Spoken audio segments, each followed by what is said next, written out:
few good reviews with a slightly different background, and today I'm just going to be running down a few albums that I have missed, that I don't have a huge amount to say on, or I have a bit that I want to say, I did want to review, but I just don't have enough to say on, or something like that generally. Do let me know your thoughts on these albums if you've heard them, and yeah, I'm just going to get into it.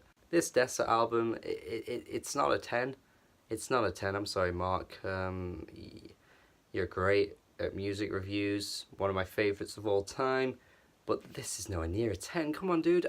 She was rapping so good on the Doomtree albums that you also praised really highly, and she's not doing any of the things that she was so skilled at on this album. It's just really bland R&B, like glossy, overproduced pop beats that I think I heard in like 2013 from like fucking Selena Gomez or Demi Lovato or some kind of like Ellie Goulding album that never appealed to me then. So what's different about it now? Like, I just don't get what this has got. Lyrically, nothing special, barely any melodies on the songs. Yeah, I really don't get this one. I had high expectations, came out wondering what, but yeah, I'd like to see her go back to rapping, because I think when she raps she's got some good skill. Every time I listen to a Bishop Nehru album, I'm like, yeah, cool, and then I carry on with my day. Eric Taxxon is this young electronic producer that I've seen quite a few electronic fans give praise to on the music Twitter community. Checked out this album, actually really good.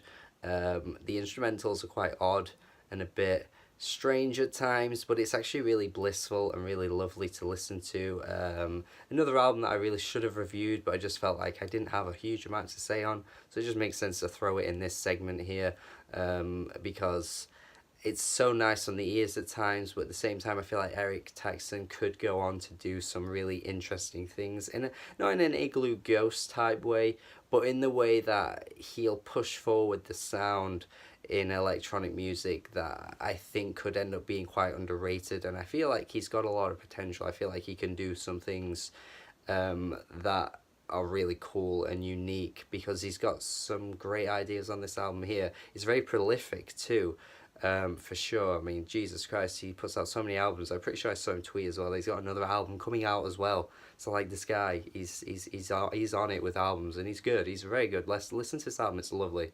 Phonte, No News is Good News. This is really good. I really would have loved to review this. I love a lot of the instrumentals. Phonte's got a lot of charisma. His 2011 album was actually good as well. Just a kind of rap that fell under the radar for me though, because it's just been so long since he's put something out that this one took a bit of a time for me to get to, and then actually it's actually really good. I'd probably grade this like a B or a B minus, like that good. It's just so late now that I just don't really have time, and I don't feel like there's that much to say. I think his lyrics are solid, but it's not like you're getting that much from every track. It's not like an Elzai where they're an underground rapper but they have so much to say that you're just like wowed by it. Phonte kind of keeps it traditional, but at the same time I do think this is a very solid album with great beats. Yeah, great album. Nap Eyes is a pretty cool indie rock band that I included on my 2016 year-end list.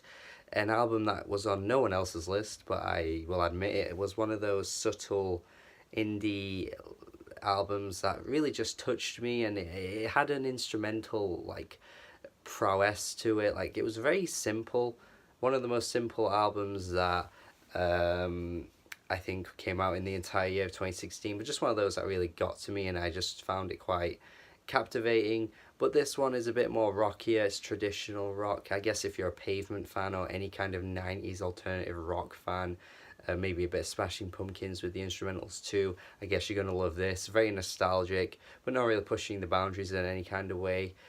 Just average rock as it goes, I guess, but not bad. It sounds decent, just kind of average. And that's it. Let me know your thoughts on these albums. These pretty solid albums overall. No terrible albums in the bunch here, so check them out if you are interested in anything I said.